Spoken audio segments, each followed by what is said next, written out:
Podium mic check 1, 2, 3, 4, 5, 6. Checking the malt 1, 2, 3, 4, 5, 6. Everybody good? Clean for everyone? 1, 2, 3, 4, 5. Good?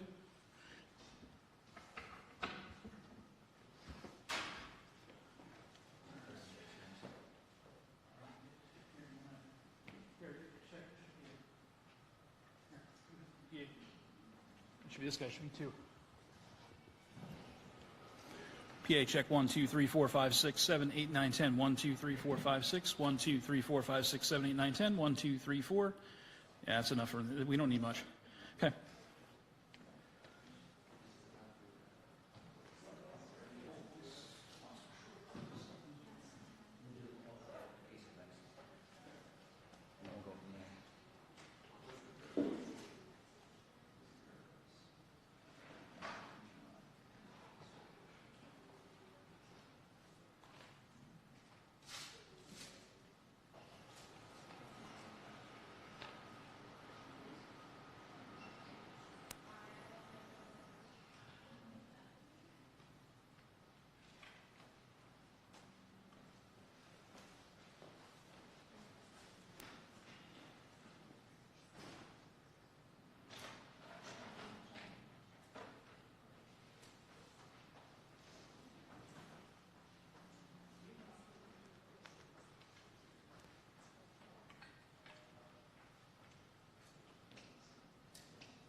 Shadows.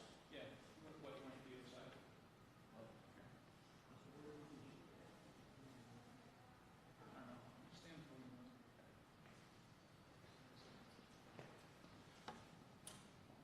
It's hitting like here. It's actually not. It's actually pretty even right now. Okay. Also, it's not going down too far. I think we should. How much?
Podium mic check 1, 2, 3, 4, 5, 6. Podium mic check for streaming. Check back to Harrisburg. 1, 2, 3, 4, 5, 6. 1, 2, 3, 4, 5, 6, 7, 8, 9, 10. 10, 9, 8, 7, 6, 5, 4, 3, 2, 1. You're good and clean? Okay, cool. Yep.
Okay.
One of my cases has all the mice. They're in the soup bag.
No, it's not ideal, but I'll do that so you're not getting that blue tin in there.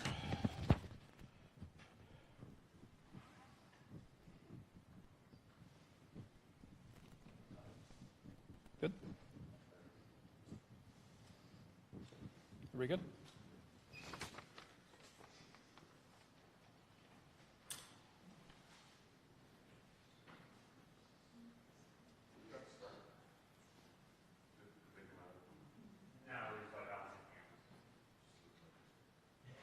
Battle stations moment.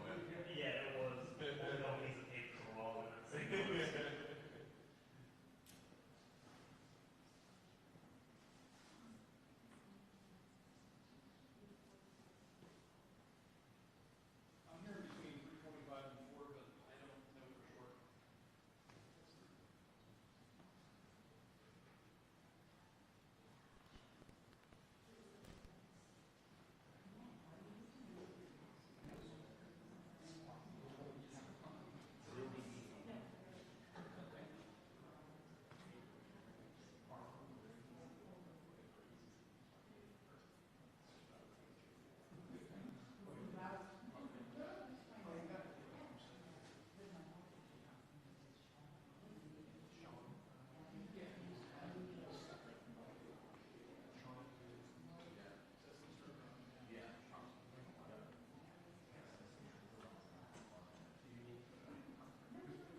Podium mic vault check, 1, 2, 3, 4, 5, 6.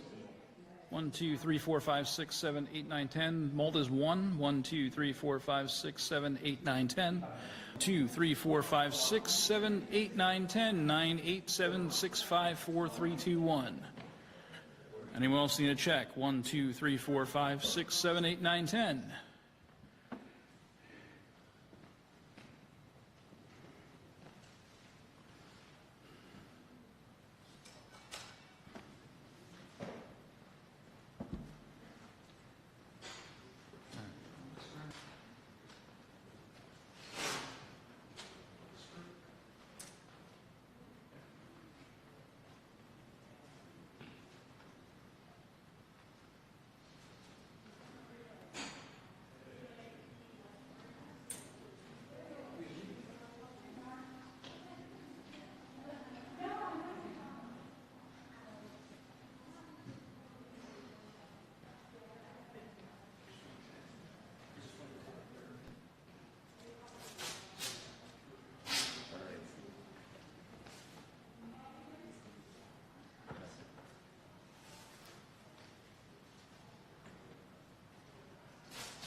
Good afternoon, everyone. My name is Tim Barker, and I'm the District Attorney of York County. We appreciate everybody being here as we give an update on the tragic events that occurred earlier today here at UPMC Memorial Hospital. I'm going to begin by giving you some facts before I turn it over to our Governor, Josh Shapiro, to go ahead and make comments. And the reason why I'm starting off with the synopsis is because as part of my role of District Attorney, I have to go ahead and review items of evidence and make legal conclusions on certain things. And we had sufficient evidence that I at this time can announce some specific legal conclusions. Now, I do want to mention up front that this is an ongoing investigation. There are other aspects that will still need to be looked into. However, there are some specific things that relate to specific aspects regarding what's known as justification in an officer-involved shooting that I am able to definitively answer for you at this time. So what I want to do is start off with some of the basic aspects. From between 10:35 a.m., approximately that time, and 11:13 a.m., an incident occurred here at UPMC Memorial Hospital that involved an individual by the name of Diogenes Archangel Ortiz. His date of birth 11/4/75. This individual entered the hospital, and he entered carrying with him a bag that did include a handgun and zip ties. That becomes important for what he did later on. He went straight to the ICU, and in the ICU, this individual went and held hostage members of the UPMC staff. In total, he wound up discharging his firearm and struck 3 members of the UPMC staff. One was a doctor who was grazed. The other was a nurse and a custodian who are in stable condition at this time. There was, from our understanding at this time, a 4th individual who fell and did suffer injury, who was part of medical staff due to the fall, but not struck by the discharged firearm. And additionally, there were UPMC officers that responded right away to try to alleviate the harm that occurred. And in fact, this individual, Diogenes Archangel Ortiz, did discharge his firearm at UPMC officers. He did hold individuals hostage, and that led to contacting the authorities and to the response of multiple law enforcement agencies, which include the following: the West York Borough PD, the West Manchester Township PD, and we are located within West Manchester Township Police Department region, the Northern York County Regional Police Department, Spring-Itsbury Township Police Department, Spring Garden Township Police Department, York City Police Department, Newbury Township Police Department, the Pennsylvania State Police, York County detectives from the District Attorney's Office, the York County Sheriff's Department, and overall the York County Quick Response Team, which is made up of highly trained individuals from throughout this county. Together they came to go ahead and alleviate the harm of the situation and to go ahead and see if they could mitigate anyone from further suffering any damage from being shot or any other scenario like that. What had occurred then was there was a formation that was formed by law enforcement that was highly professional as they went to go ahead and engage Mr. Archangel Ortiz. What had occurred at that point is when they went to go ahead and breach in formation, the ICU, the individual was holding at gunpoint a member of the UPMC staff and ordered the police to get back to behind the doors. They did, so that as the person being held hostage would not be harmed, and were attempting to try to engage in discussion with Mr. Archangel Ortiz. At that time, they proceeded to go into further formation to work on how they were going to approach the individual. When he came out, Mr. Diogenes Archangel Ortiz came out holding at gunpoint a member of the UPMC staff who was also had her hands tied with the aforementioned zip ties. holding her at gunpoint, coming out into the hallway. The officers, left with no recourse, did open fire and did shoot and kill Diogenes Archangel Ortiz. During the course of the armed confrontation that was caused by Mr. Archangel Ortiz, there were 3 officers who were struck. An officer from Northern York County Regional Police Department and an officer from Springettsbury Township Police Department were both struck, and they are in stable condition. However, Officer Andrew Duarte from the West York Borough Police Department was fatally struck and killed. This is a huge loss to our community. The first thing that I have to do is to announce the legal business at hand. As I stated, I personally watched surveillance videos, and I was able to hear firsthand interview statements that were made by officers who were present and there and who saw what occurred. I was also privy to receive statements from individuals who work for UPMC. In reviewing all of that evidence, it is absolutely clear and beyond any and all doubt that the officers were justified in taking their action and using deadly force. Quite frankly, they needed to use deadly force because by doing so, they potentially saved even more lives, even as they lost one of their own. I want to greatly thank our partners that I mentioned in law enforcement and with UPMC. They showed great bravery, great heroism. They are the reason why we are safe and why we can function.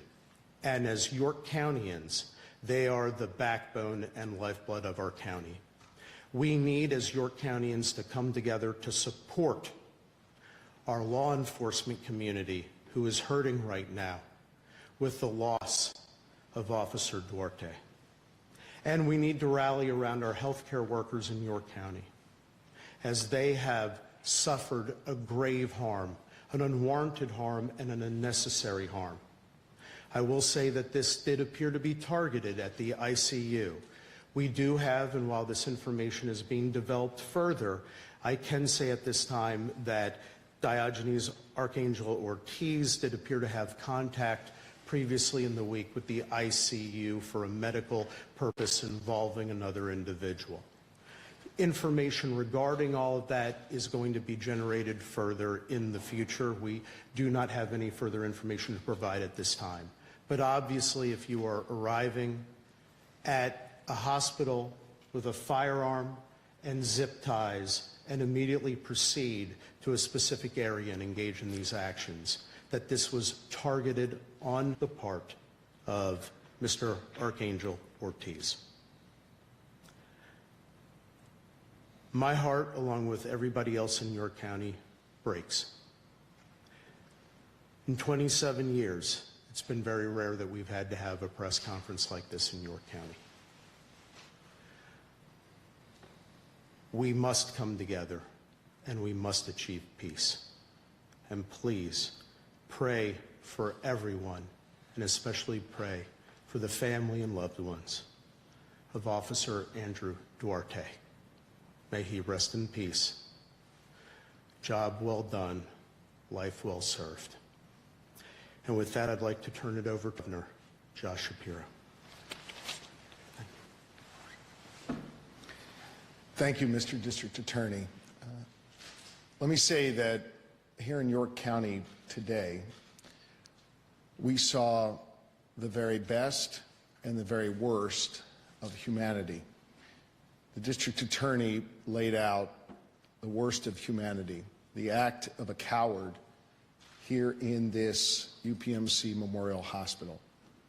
Let it not be lost on anyone the act of extraordinary bravery and courage by the healthcare workers here, by the law enforcement professionals, the state and local and here at the hospital level, who ran toward danger to keep people safe. I know that because of their work, lives were saved today here at UPMC Memorial. I know that because they answered the call and ran toward danger, lives were saved. Sadly, we lost one of those heroes today, as the district attorney announced. Officer Duarte was the best of us. He was someone who put on the uniform of and went out to try and keep his neighbors safe. He is to be commended for a life of service, albeit cut way too short, but a life of service to others. We're deeply grateful to him.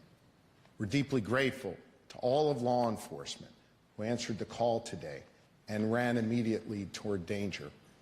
As the DA cited the various departments that came, I want to thank them, and I also want to thank the Pennsylvania State Police, led by Colonel Christopher Paris and Lieutenant Colonel Bivens, who joined me here today. All state resources, including that of PEMA, we're joined by Randy Padfield here, were brought to bear.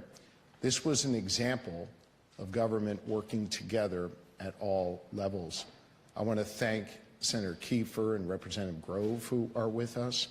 And I want to take a moment to thank your county government and county leaders as well. Commissioner Wheeler has made clear that the county will provide all resources necessary to make sure that those who need help, particularly with their mental health over the coming days and weeks and months, will have the support they need from York County. This is an example of government working together at every single level. I want to thank the former District Attorney of York County and, of course, now our Attorney General, Dave Sunday, for being here. And I want you to know that my office has been in direct communication with the White House all day today. We want to thank President Trump and his administration for their concern for our community. We have all the resources that we need going forward to make sure that we keep people safe and that we are able to help people heal. I want to take a moment to speak about those healthcare workers. Obviously, we pray for a full and speedy recovery for those who were injured today. But I know that the trauma that the healthcare workers here today had to deal with is not something that goes away overnight. Every day when you put on your white coat or your uniform of service to others here in this wonderful hospital or any hospital across Pennsylvania, you are performing that function because you care about your neighbors and you want to make sure that they are healthy and safe. Something like this should never, ever happen in your place of work. And we need to work with you, our state and local leaders, to make sure that you have the resources and the services you need to be able to perform your functions. I've spoken to Leslie Davis, the CEO of UPMC, and I know that the hospital and the health system will provide whatever resources that you need in order to make sure you are able to heal. It is, for me, another painful reminder of how tragedy can come to a community in a split second. Also, an uplifting reminder of how neighbors in this great Commonwealth always reach out to help neighbors, coworkers helping coworkers, and of course law enforcement being there to ensure the safety and well-being of a community. Tonight, we pray for this community, and especially for the Duarte family. A life cut short, but a life of service and meaning and purpose. And I offer my blessings and that of my wife, Lori, our First Lady, our family, and the entire Commonwealth of Pennsylvania. We pray for strength for this community. We pray for healing for this community. And we pray for the family of Officer Duarte. I know that the team here at UPMC has a lot of work to do to both take care of patients and to heal themselves. And we're grateful that Elizabeth Ritter is here with us today representing UPMC in her leadership role. Elizabeth, I know this is not something that you ever would want to have to grapple with in your workplace, but we are grateful for your leadership here. And it's my pleasure to turn the microphone over to you at this time.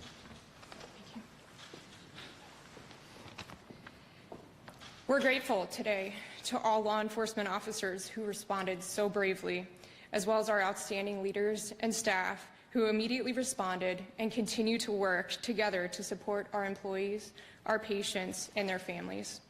Our thoughts and prayers are with everyone who was exposed to this terrible event, and we are so grateful for the outpouring support that we've received from so many of our colleagues here. Thank you. I think with that, the DA and I will be happy to try and take some questions. I don't imagine we'll be able to offer any more detail on the investigation, but certainly if there are any general questions, we'll be happy to try and answer them for you. Can you say again the condition of the people who were also injured? I'll leave that to the DA or the hospital. Our information that we have at this time is that everybody else is in stable condition who had been shot. One individual was grazed and in fact did not need to go for anywhere else for further care. The other individuals, they have received medical care but are stable to the best of our information at this time. And DA, you said it was a nurse, a doctor, and I apologize, who was it? A custodian. Custodian. Yes, that's based upon the information that we were able to obtain at this point through the investigation. Do you know how many were held hostage with zip ties? At this point in time, it would be speculative to say the exact number. We can definitively say one individual that is being reviewed to see if it was the same individual being referred to at other points in time. So I can't speculate, and that will be subject of the further investigation.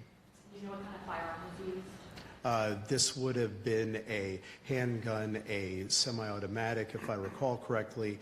I do not know more specifics yet in terms of other ballistics testing. Ballistics testing will occur. That will be ongoing. Any information about where the individuals were shot? You said the doctor was grazed, but can you give any more clarification about their injuries? At this point in time, I would not do so because we do not want to provide any misleading information. While we do have general information, it is general in character. Given the personal nature of an individual being harmed, we would not want to do anything to create any misinformation.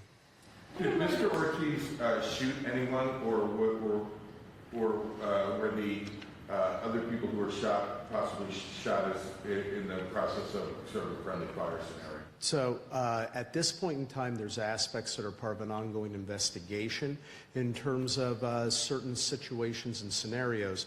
I will say this definitively, that we do know that Mr. Archangel Ortiz did shoot other individuals.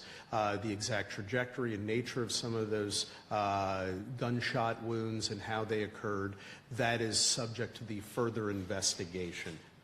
Was the person who was treated earlier in the week, was that a relative of his, and was that person still in the ICU at this time?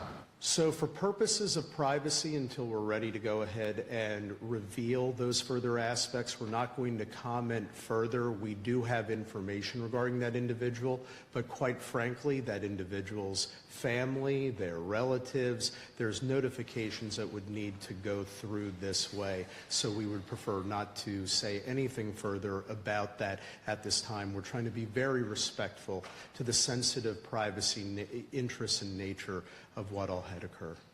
Does the hospital have metal detectors? Is that something? So in terms of their security procedures, that's something that would be best left for further discussion. With the hospital, our focus at this point in time is on the criminal investigation in and of itself. I will say this, that the UPMC police officers did rush right in and tried to alleviate any harm, and they were, like their fellow colleagues in law enforcement, they ran into gunfire when other individuals like us get to run away. Can you just clarify the number of individuals shot, not including Ortiz? So, to the best of our information at this point in time, in terms of individuals who were actually struck by gunshots and had suffered gunshot wounds, that total is 6 individuals, 3 medical personnel, 3 law enforcement personnel. And then can you just say, or rather, can you spell the suspect's name? Yes. This is the spelling that we have, and so this is accurate to the best of our knowledge. Diogenes is D-I-O-G-E-N-E-S. Archangel is A-R-C-H-A-N-G-E-L hyphen Ortiz, O-R-T-I-Z. Where do you live? So that further demographic information is all part of the ongoing investigation that we are gathering at this point in time. One more. Did this happen in front of patients? The best way to put it is this: it did happen in an area where individuals were being treated, and clearly medical personnel was. To the extent that other patients were aware or impacted or affected by what occurred, that would be subject to further criminal investigation.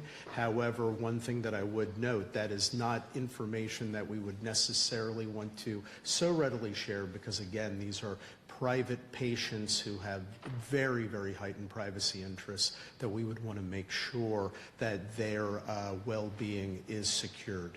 But it is in an area of the hospital where patients are seen. Thanks, guys. Thanks, everybody. Thank you.